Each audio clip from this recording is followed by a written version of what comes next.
నమస్కారం. న్యాయసేవ కార్యక్రమానికి స్వాగతం. ఇవాటి మన అంశం అరెస్టులు, బెయిలు, న్యాయ సహాయం. ఈ అంశంపై సలహాలు, సూచనలు అందించడానికి మనతో పాటు ఉన్నారు 9వ అదనపు జ్యుడిషియల్ మెజిస్ట్రేట్ హైదరాబాద్ శ్రీమతి ఏ నిర్మల్ గారు, అలాగే న్యాయవాది సూరపల్లి శ్రీనివాస్ గారు. జడ్జి గారు, అరెస్ట్ అంటే ఏంటి, ఎలాంటి సందర్భాల్లో అరెస్ట్ చేయొచ్చు? క్రిమినల్ లాలో అరెస్ట్లు అనేవి క్రిమినల్ లాలో ఉంటాయండి.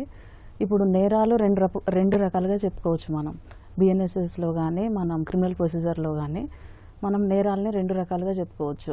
ఒకటేమో కాగ్నిజబుల్ అఫెన్సెస్ అంటాం మనం, రెండవది నాన్ కాగ్నిజబుల్ అఫెన్సెస్ అంటాం. ఇప్పుడు కాగ్నిజబుల్ అఫెన్సెస్లో పోలీస్ అధికారులకి అధికారం ఉంటుంది. వితౌట్ వారెంట్ అరెస్ట్ చేయడానికి ఎవరైనా నేరం చేయబడ్డాడు, ఈ వ్యక్తి కానీ ఈ వ్యక్తులు కానీ ఈ నేరం చేయబడ్డారు అని ఏదైనా ఆరోపణ వచ్చినా, అంటే ఒక కంప్లైంట్ వచ్చినా, లేదంటే ఒక క్రెడిబుల్ ఇన్ఫర్మేషన్ వచ్చినా, లేదంటే ఒక రీజనబుల్ సస్పిషన్ ఏమన్నా ఉన్నా వాళ్ళ మీద, వాళ్ళని అరెస్ట్ చేయడానికి వితౌట్ వారెంట్ అంటే కోర్ట్స్ ఇస్తాయండి.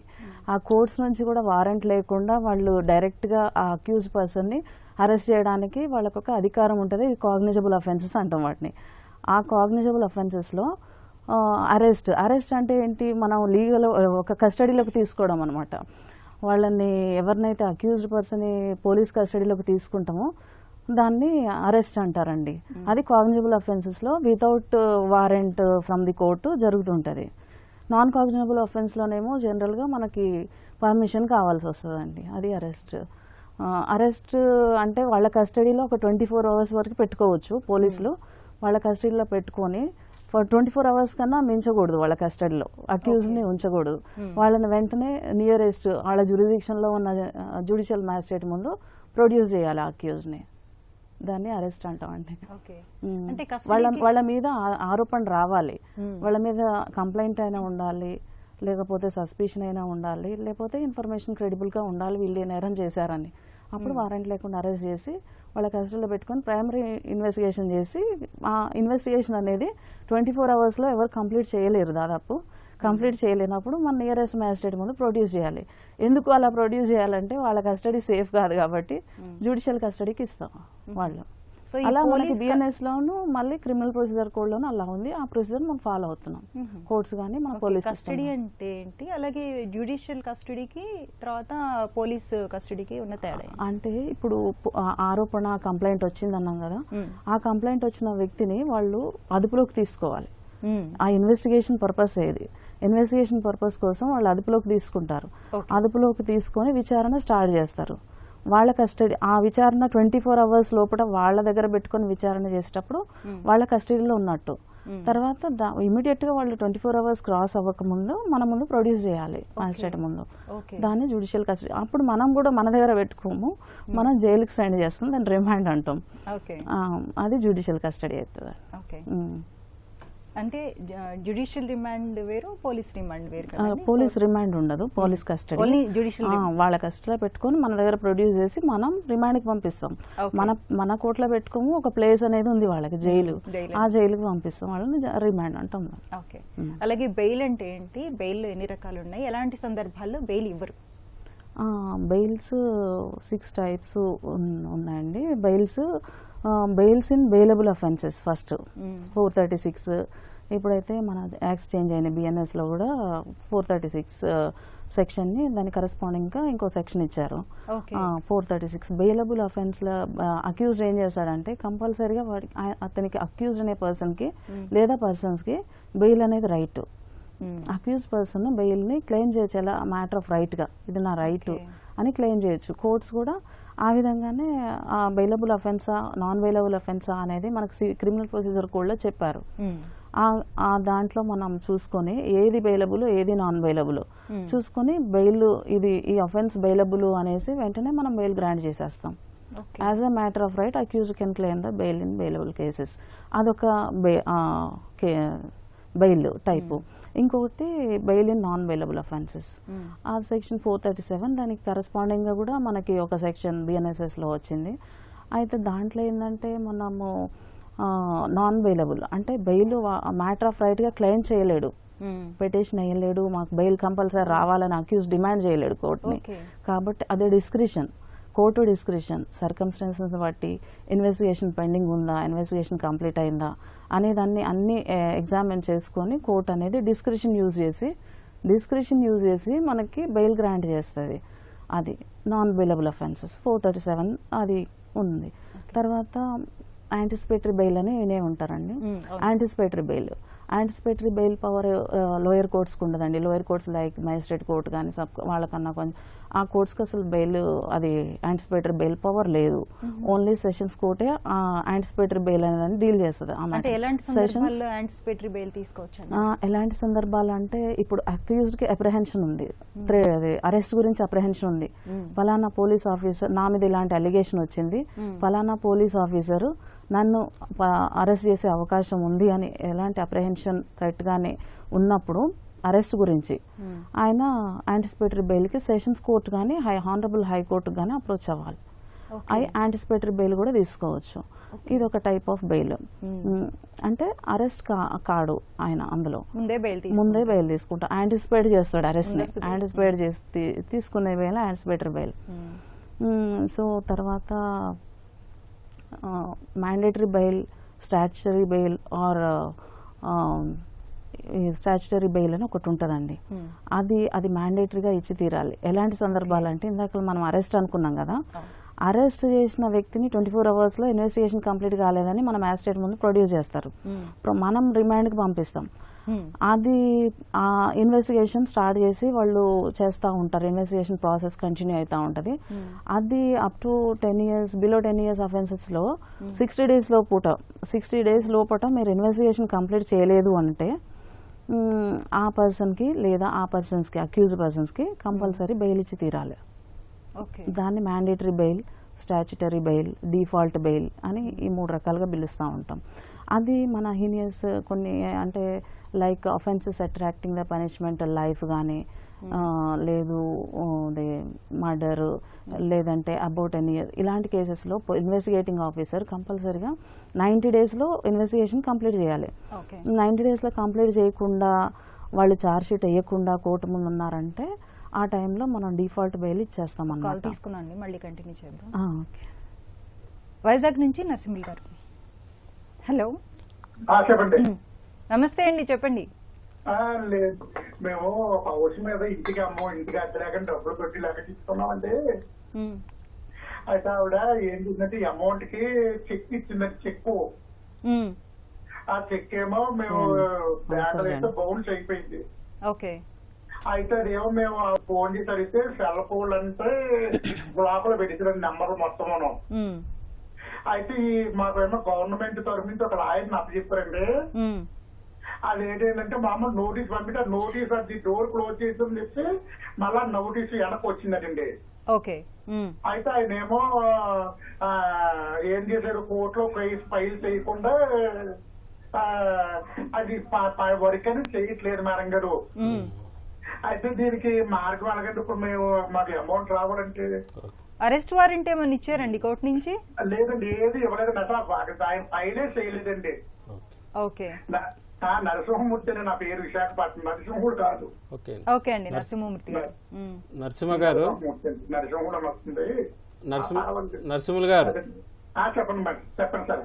సార్ మీరు మొదటగా మీరు చెక్ బౌన్స్ కాగానే మీరు దగ్గర ఉన్న లాయర్ చేరి సంప్రదించి మీరు నోటీస్ పంపారండి వాళ్ళకి? పంపారు, నోటీస్ పంపారు, లాయర్ను సంప్రదించాము.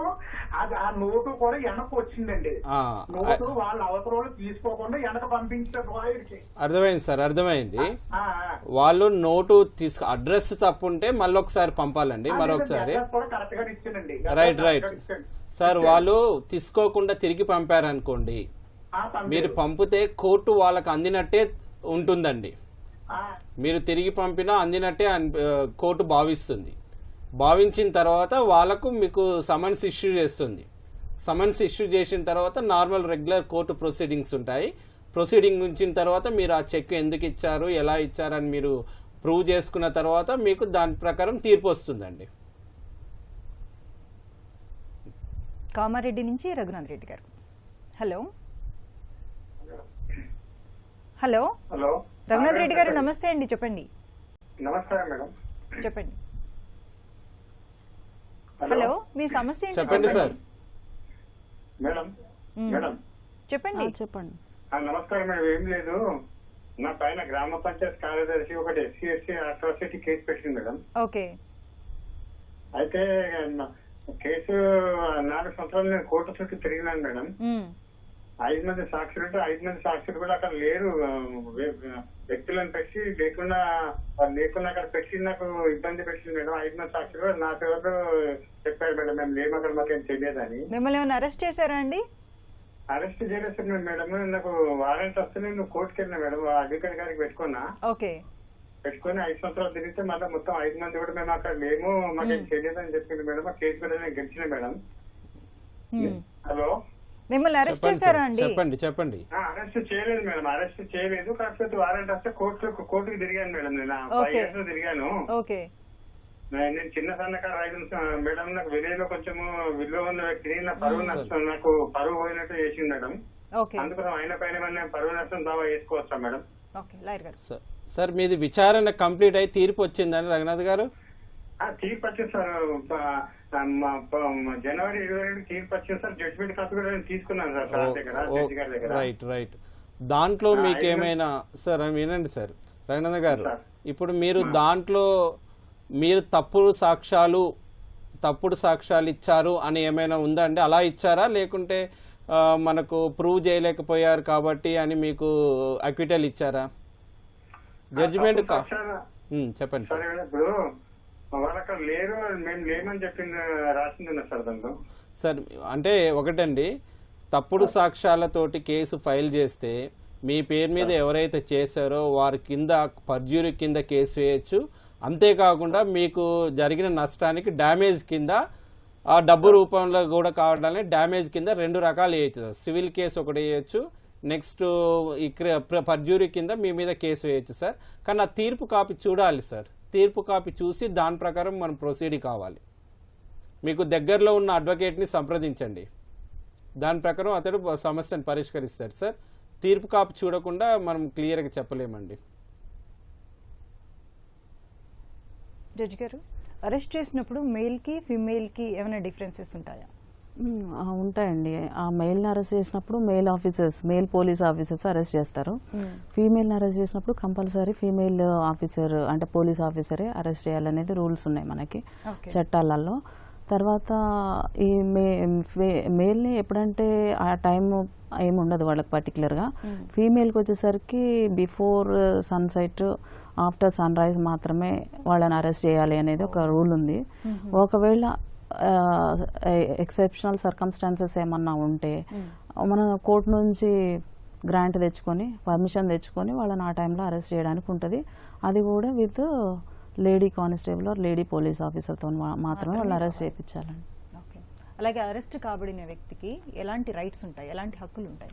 ఉన్నాయండి. వాళ్ళకి అరెస్ట్ కాబడిన వ్యక్తికి ఇప్పుడు మన సుప్రీంకోర్టు, మన ఎపెక్స్ కోర్ట్స్, హైకోర్టు, సుప్రీంకోర్టు కొన్ని కేస్ లాస్లో మనకి state of Rajasthan, Balchand versus state of Rajasthan ఇలాంటి కేసెస్లో బెయిల్ అనేది ఒక రైట్ లాగా మనకి సుప్రీంకోర్టుకి చెప్పాను.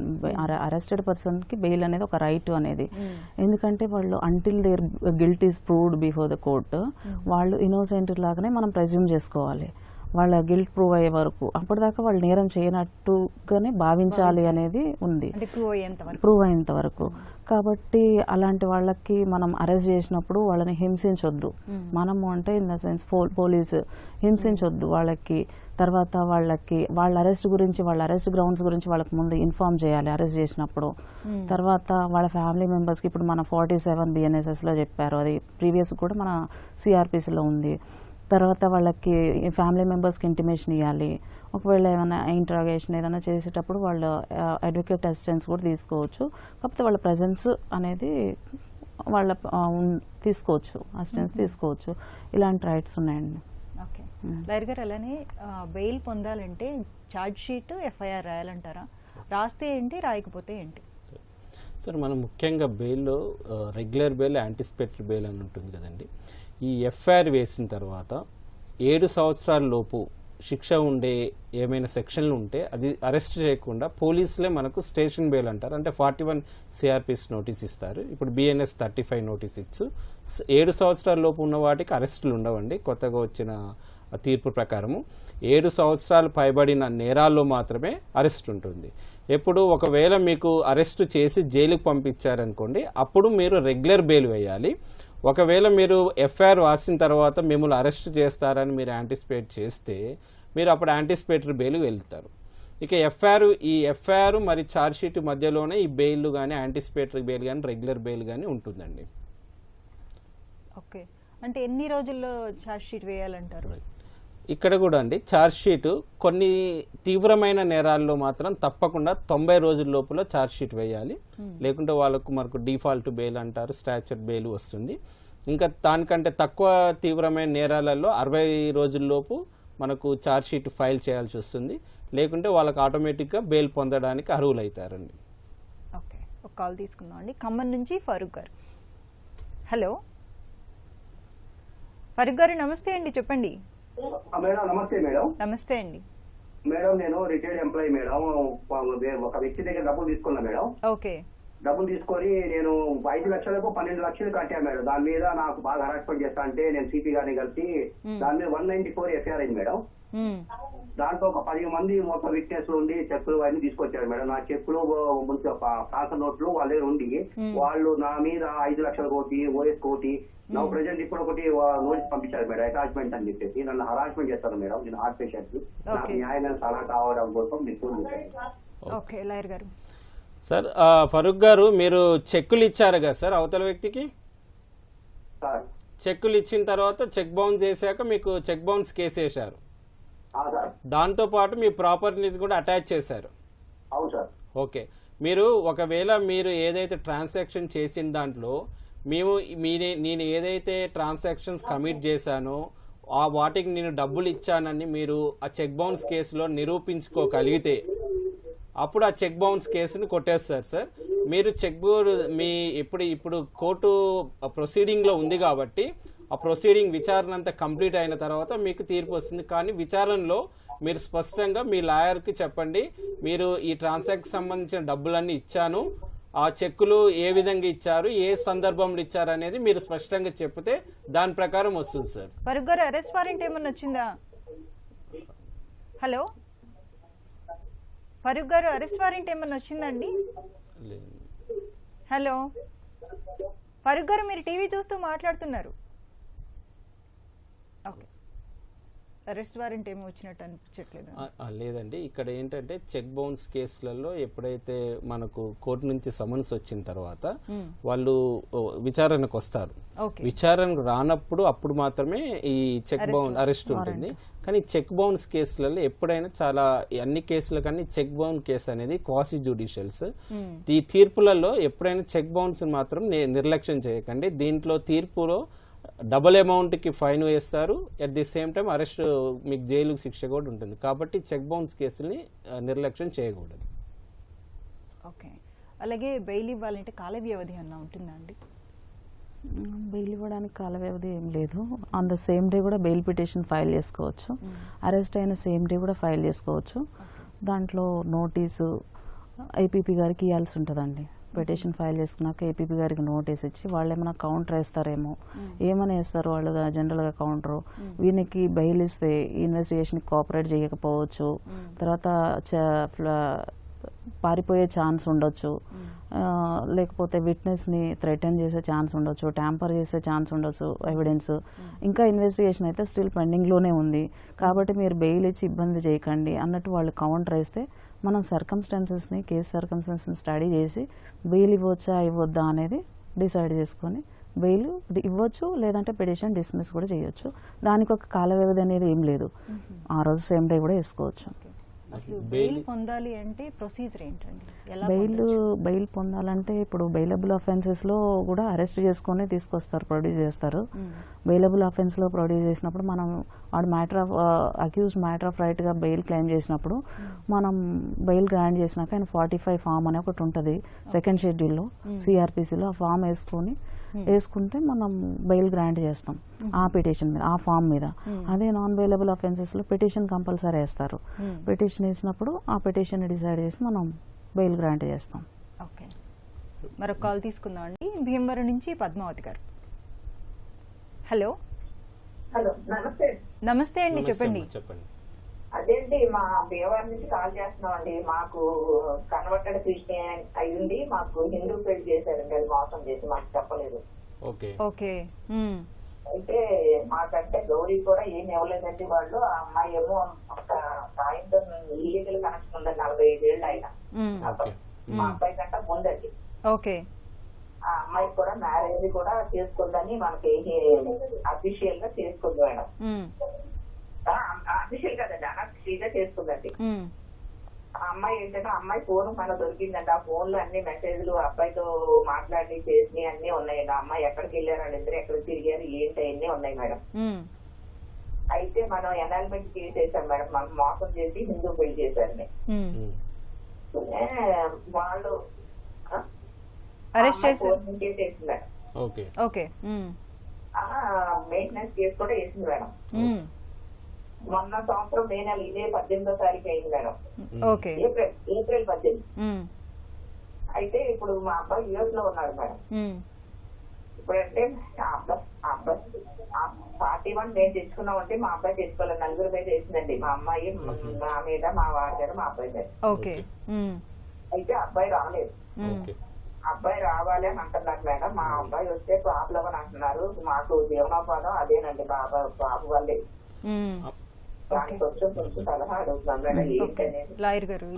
మీ పైన 498 అనేది అరెస్ట్ ఏం చేయరమ్మా దీంట్లో. మీ అబ్బాయికి చేయరమ్మా దీంట్లో. 41 నోటీస్ మీరు తీసుకున్నారు కదా, అదే విధంగా మీ అబ్బాయిని కూడా అమెరికాలో యుఎస్ఏలో ఉన్న వచ్చి 41 సిఆర్పి నోటీస్ తీసుకొని దానికి ఆన్సర్ ఇవ్వండి అమ్మా. ఆన్సర్ ఇచ్చినప్పుడు ఎలాంటి అరెస్టులు ఉండవు. ఆన్సర్ ఇవ్వకుంటే దెర్ ఇస్ మనకు పాజిబిలిటీ ఉంటుందమ్మా, అరెస్ట్ చేసే అవకాశాలు ఉంటుంది. కాబట్టి ఎక్కడున్నా పోలీస్ వారి నోటీస్కి మనం ఆన్సర్ ఇవ్వాలి. ఇక మెయింటెనెన్స్ కేసులు అనేవి నడుస్తుంటాయి, అవి దాంట్లో అరెస్టులు ఏమి ఉండవు. డీవీసీ కేసులో కానీ మెయింటెనెన్స్ కేసులు అరెస్టులు ఉండవు. కానీ దీంట్లో మాత్రం తప్పకుండా మీ అబ్బాయిని రమ్మని 41 సిఆర్పిస్ నోటీస్ ఆన్సర్ ఇవ్వాలి. అబ్బాయి వస్తే చెప్తున్నారు సార్. లేదమ్మా దాంట్లో మీ అబ్బాయి వెళ్ళటానికి వీలు లేదు, మీ అబ్బాయి వస్తే ప్రాబ్లం అనే డిఎస్పీ ఎస్పీ సార్ కూడా చెప్పారు సార్. అంటే ఒకసారి మీ ఎఫ్ఐఆర్ చూడాలమ్మా. ఇప్పుడు మీరు చెప్పిన దాని ప్రకారం అయితే 498 ఒక్కటి కేసు వేస్తే నో ప్రాబ్లం అమ్మా, ఏం ప్రాబ్లం ఉండదు. కాకుండా నాన్ బెయిలబుల్ కి ఏమైనా సెక్షన్లు ఉంటే అక్కడ ప్రాబ్లం వస్తుందమ్మా. 498 ఈ మూడే కదా, ఈ 3 అరెస్టులు కావమ్మా దీంట్లో కూడా. దీంట్లో అంటే ఒకటమ్మా, మీరు మొదటగా అయితే వచ్చి ఆన్సర్ అయితే ఇవ్వాలి, లేకుంటే అరెస్ట్ వారెంట్ ఇష్యూ అవుతుందమ్మా. మీరు 41 సిఆర్పి నోటీస్ కి రెస్పాండ్ కావట్లేదని వాళ్ళు జడ్జి దగ్గర చెప్తారు. అప్పుడు మీ మీద అరెస్ట్ వారెంట్, వాళ్ళ ఎవరైతే మీ అబ్బాయి పైన అరెస్ట్ వారెంట్ ఇష్యూ అయ్యే సూచనలు ఉంటాయమ్మా. మేమైతే అతను వచ్చి ఆన్సర్ ఇచ్చినప్పుడు అరెస్ట్ చేయరమ్మా. ఈ 498 కేసులలో అరెస్టులు ఆగిపోయాయి. ఇవ్వడం మంచిది, పోలీస్ వాళ్ళ నోటీస్ కి ఆన్సర్ ఇవ్వడం మంచిదండి. అంటే వాళ్ళ తాలూకా వాళ్ళు వచ్చి మళ్ళీ వేరేగా అరెస్టులు అని చెప్పేసి చెప్తారు, వేరే కేసెస్ పెడతారేమో అని మనం. కానీ ఆ అమ్మాయి ఉన్నది ఒకే రోజు సార్. మనం మీదేమో హెరాస్మెంట్ కేసు చాలా అంటే అమ్మా ఇప్పుడున్న దాని ప్రకారం మీరైతే 498 DP3 DP4 లో మాత్రం అరెస్ట్ కారు. కేవలం ఆ నోటీస్ కి ఆన్సర్ ఇస్తే సరిపోతుందమ్మా. అదేండి బాబు, ఇప్పుడు బాబు నుంచి రావాలంటారు సార్.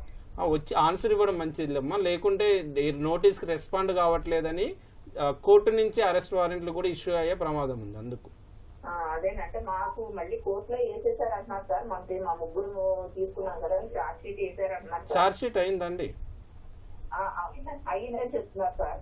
ఒకసారి వచ్చి రెగ్యులర్ బెయిల్ కూడా వేయించుకోండి మేడం.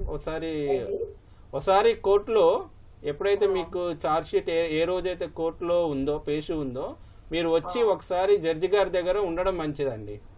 మేమండి మీరు కూడా మీ అబ్బాయి కూడా ఒకసారి ప్రజెంట్ కావాలి. ప్రజెంట్ అయిన తర్వాత అటెండెన్స్ ఎగ్జామ్షన్ మీ బాధ ఏంటో జడ్జి గారికి చెప్తే దాని ప్రకారం వాళ్ళకు నియమ నిబంధనలు కొన్ని సడలిస్తారు. ఆ అమ్మాయి అన్ని ప్రూఫ్లన్నీ మన దగ్గర ఉన్నాయండి. ఆ అమ్మాయి మొత్తం అంతా మోసం. అమ్మాయి అబ్బాయి అమ్మ అవి మీరు విచారణ జరిగేటప్పుడు అక్కడ మీ లాయర్ గారికి ఇవ్వండి, అతను చూసుకుంటాడు. అదేండి, అంటే బాబు వస్తే ఇక్కడ డ్రాప్ కొట్టు వేసాయి లాగేసుకుంటారు, వెళ్ళనివ్వరు మళ్ళీ అని అంటున్నారు, అందుకు భయపడుతున్నామండి. ఈ విషయము జడ్జి గారికి చెప్పాలండి. ఇప్పుడు అటెండెన్స్ ఎగ్జామ్షన్స్ అని కొన్ని ఉంటాయి, అవి తీసుకుంటే దాని ప్రకారం, అంతేగాని వెళ్లకుండా ఏమి ఉంచారండి.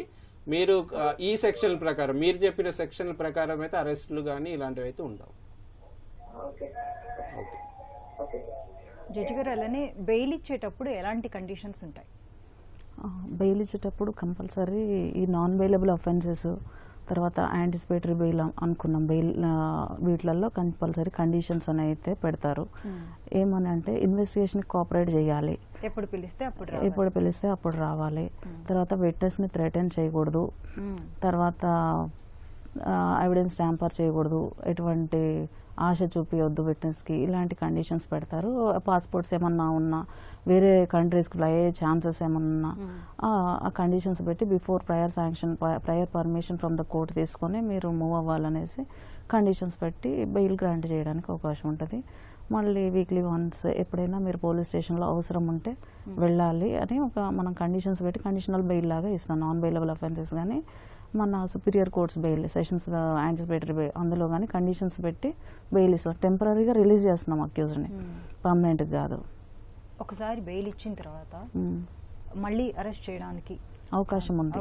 ఎందుకంటే ఈ కండిషన్స్ని కంప్లై చేయలేదు అనుకోండి, మళ్ళీ అరెస్ట్ చేసే ఛాన్స్ ఉంది.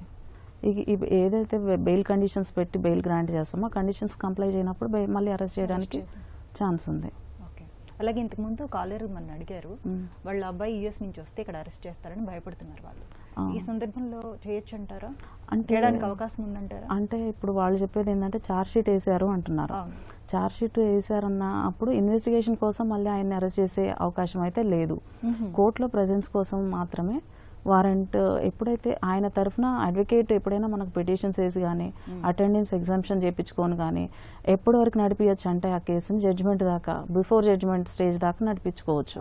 అమెరికాలో ఉంచే నడిపించుకోవచ్చు, ఏది కొన్ని ఇవి పిటిషన్స్ వేసుకొని. ఒకసారి వచ్చి మాత్రం ఆ పిటిషన్స్ వేసి ప్రెజెన్స్ అటెండెన్స్ ఎగ్జామ్షన్ తీసుకుని వెళ్ళొచ్చు కోర్టులో. అది ఎప్పటి వరకు మనకు పనికి వస్తుంది? జడ్జిమెంట్ స్టేజ్ వరకు పనికి వస్తుంది.